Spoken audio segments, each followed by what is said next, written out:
Once at a body image workshop, we had to list down the parts of our body we love and parts we forget to notice.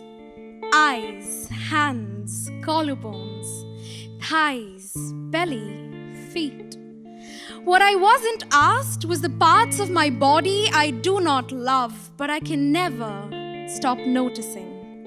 My breasts. Titties, tatas, honkers, headlights, if you will. For me, they have always been graveyards of my self-worth. So I adjusted my t-shirt, tucked in the bra strap and kept hiding. I mean, writing.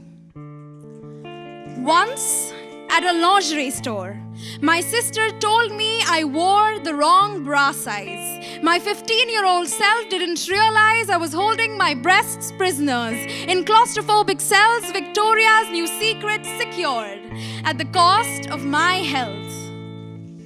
Once in a local bus, when my mother was 17 and a man in the back seat leapt forth and pinned down her chest the way an animal hunts for a new piece of flesh, and she ran, out of words, out of voice, out of breath. She wasn't alone. There were other women before her and after, and I began to think whether these round grounds of fertility were actually ticking time bombs just meant to be set off by men who need to blow off some steam.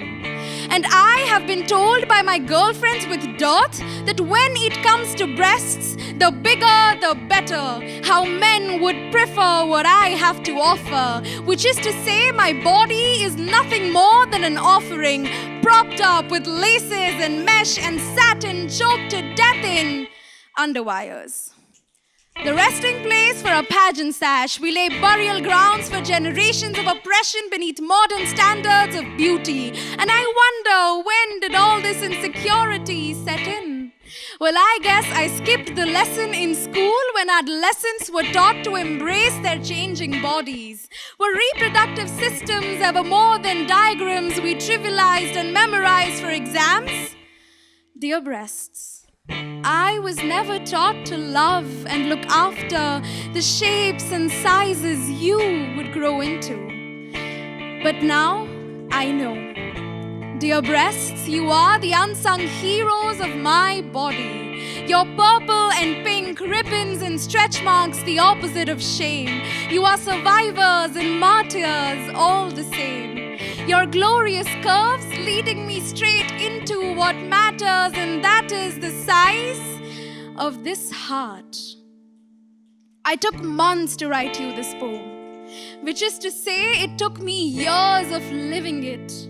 So on behalf of all the ladies, I formally extend my apologies for hurting the ones closest to me.